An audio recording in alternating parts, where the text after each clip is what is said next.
Hello, my beautiful people. You are welcome to another episode of Aside Hot. How una dey, my people? How the environment? My people, we talk our own again. Una as dey talk that the hot mama dey give you the full gist as dey do. This matter na when Mr. Elenu wey be comedian, he don drag K1 the ultimate. We dey call am Kwan1. For people wey no know am, na King Wasiu Ayinde Marshal na him be Kwan1. He be legendary musician of the Yoruba sector, and he don tey 30 years. Now this post plenty English go dey for inside am wey you go see for screen. You fit pause the video make you read the correct gist, but make I give you the ogbonge gist for pidgin English. Now this one wey you dey see na Mr. Elenu na comedian. Though na Nigerian comedian, but him dey abroad, na obodo oyinbo him dey live.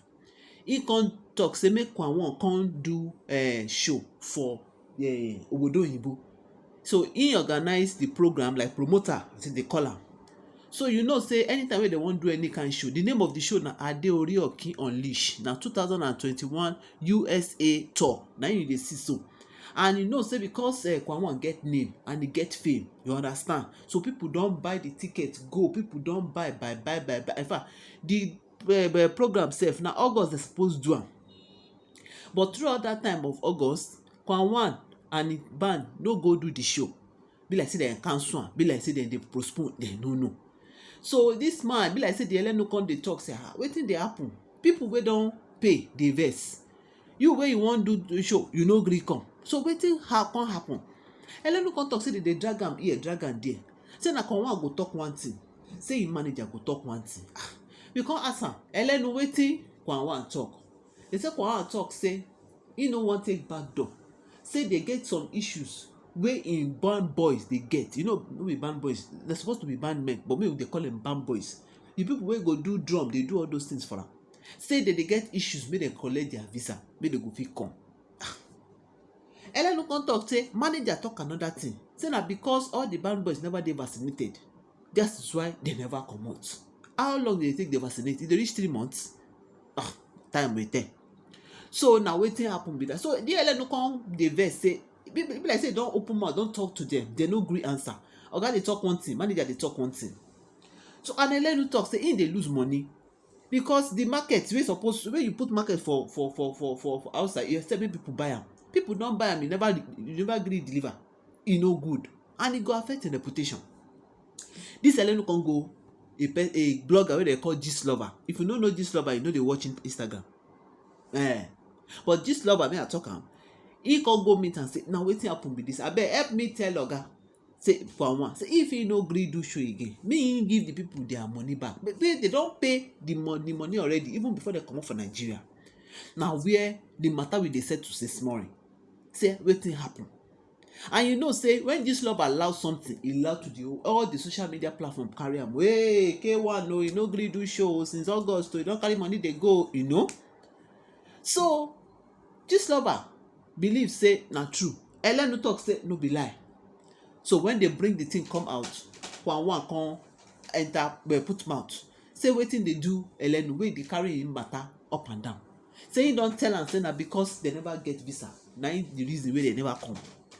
But Elenu come dey talk say there be issue of miscommunication among them, because if one talk something, e suppose to be the same thing the manager go talk. If Kwan1 say something, the manager suppose to say the same thing. You understand? Now all this scroll, these things wey I dey scroll for my screen, na for you to pause, make you read am well, so you go fit understand the matter. Even Elenu come talk say he go carry the matter go court, make dem go settle am for court. But me, I believe say he never reach this matter, this level. You understand? If dem sit down for round table, make dem sit down talk about am. Say okay, Elenu, wetin you want? Elenu fit talk say okay, I wan refund. Make Kwan1 come talk say okay, make we reach a compromise. Say if I never bring my band boys to USA for the tour before so and so day, then I go refund your money. You know say that one better, because all of them wey dey there, both Elenu, manager, Kwan1, dem get reputation to protect. You understand wetin dey happen be that? E be like say, you know, the thing wey really happen, we never know am. But the most important thing be say money don exchange hands and you suppose deliver. A lot of people don enter the social media platform and dem don talk their comments. A lot of people dey vex, dey say talk say make Gowon return the people's money. And me I believe say if anything wey be like damage control wan happen for this matter, e suppose be on round table, no be by court matter, because Gowon na comedian, Nigerian comedian. Gowon na Nigerian top Yoruba, legendary Yoruba artist. So all of them get name. People dey talk say make Gowon return the money because of another time.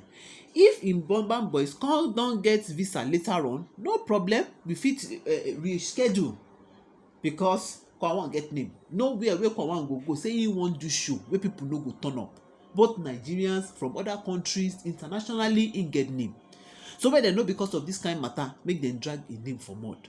So I beg the various parties wey involve for this matter, say make una organize, make una sit down round table, make una plan, make una decide wetin una go do, so that we no go end this matter for fight issue. Everything needs to go on well. You know say 2020 COVID period wey come wey go, e no good well for a lot of people, both promoter o, both to marketer o, both to everybody, even artists who wan dey come show when COVID dey kill people.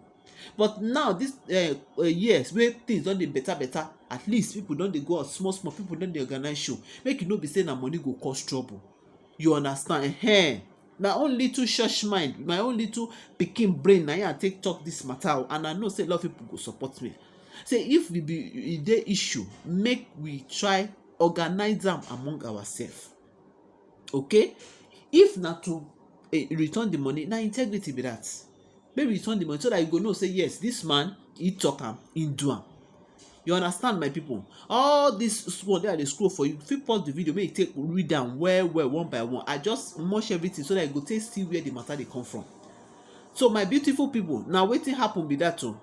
Make the manager sef, make him get the same mouth with the oga, so that they go come together, dey talk one thing. Elenu go sit down, they go talk am. Elenu don dey talk say since the time wey e don go gist lover, say they be like say they dey vex, they dey talk say K1 na powerful person, this and that. But this na una money matter.